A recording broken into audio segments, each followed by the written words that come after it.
Welcome everyone to this easy tutorial for the Bredok 737 in Microsoft Flight Simulator. We're going to do a full flight from takeoff to landing, so let's jump inside.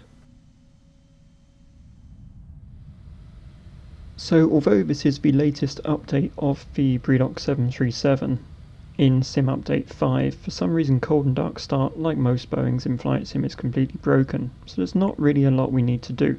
So we've started on the runway, we've gone to the FMC, and we're just clicking through all of the config screens, but there is nothing we actually need to do here.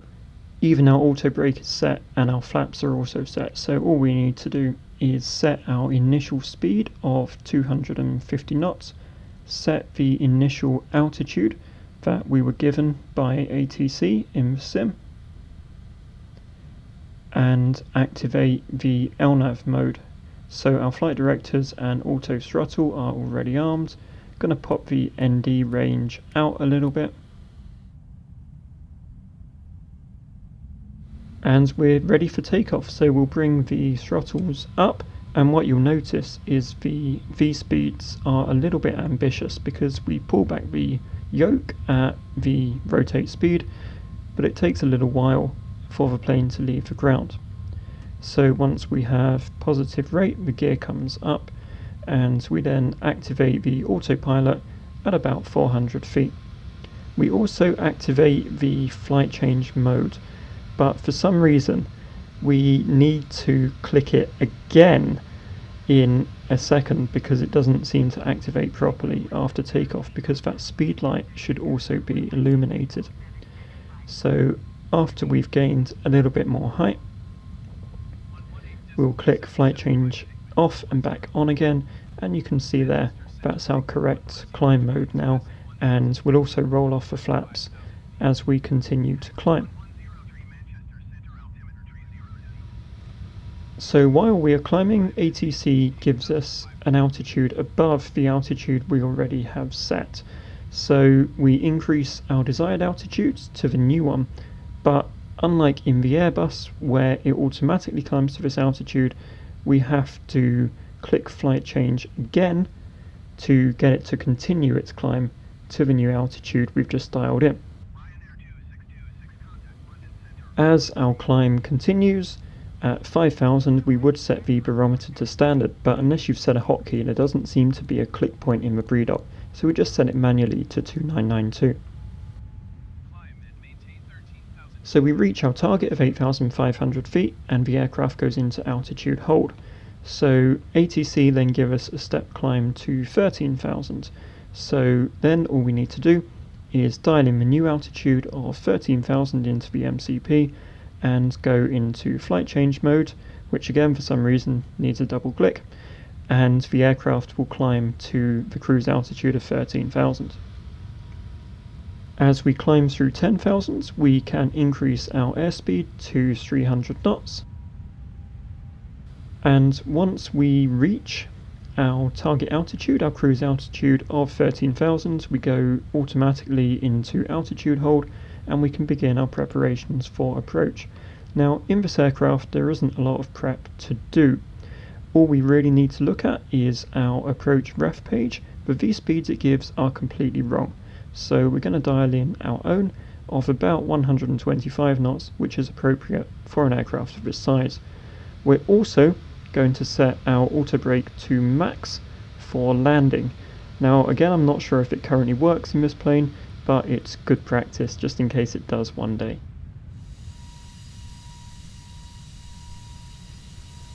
So our cruise continues and we're soon at our top of descent. So ATC gives us our descent altitude, we dial it into the MCP, we press flight level change, and the plane begins its descent with no issues. As we pass through 10,000 feet, we'll decrease our speed to 250 knots, and the plane manages to decelerate and continue its descent fairly successfully.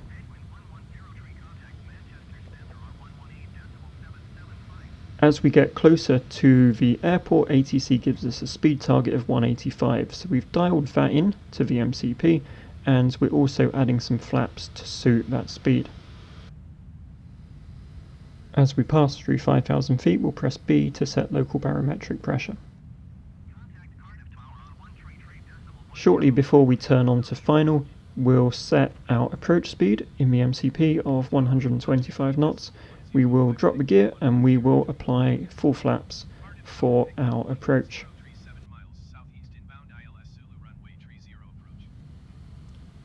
As we turn on to final, we will activate the localizer.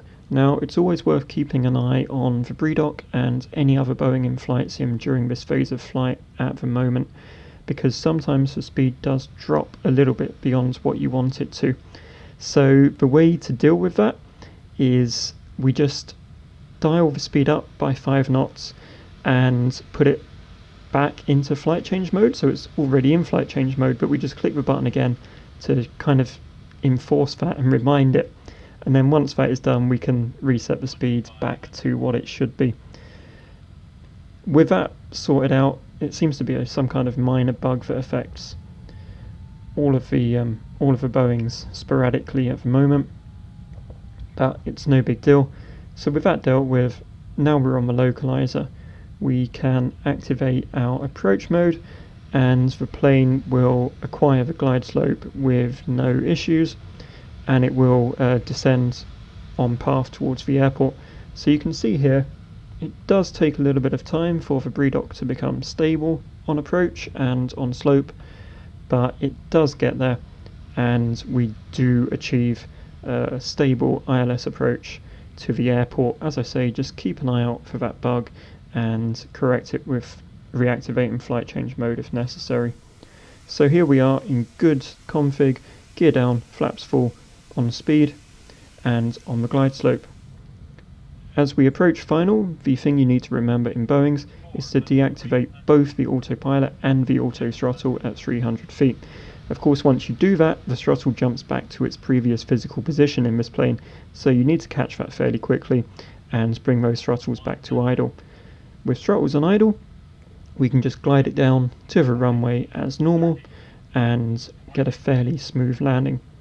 As soon as we touch down, we will activate the reversers and apply the brakes, and that is a successful flight from start to finish in the Bredok 737. So some minor inconveniences along the way. It's not perfect, but it is a perfectly flyable aircraft, and hopefully now that I've shown you guys how to do it, you'll be able to have some happy flights in this too. We just roll off the spoilers and the flaps as we taxi to the gate. Because cold and dark seems broken in this plane, we won't go through the steps of activating the APU, but to end a flight in this plane, all you have to do is cut the fuel to the engines once you're parked at the gate, and also switch off the batteries. So thank you very much for watching. If you liked this, please do drop me a like and feel free to subscribe because I post this kind of content regularly, and I'll see you next time. Thank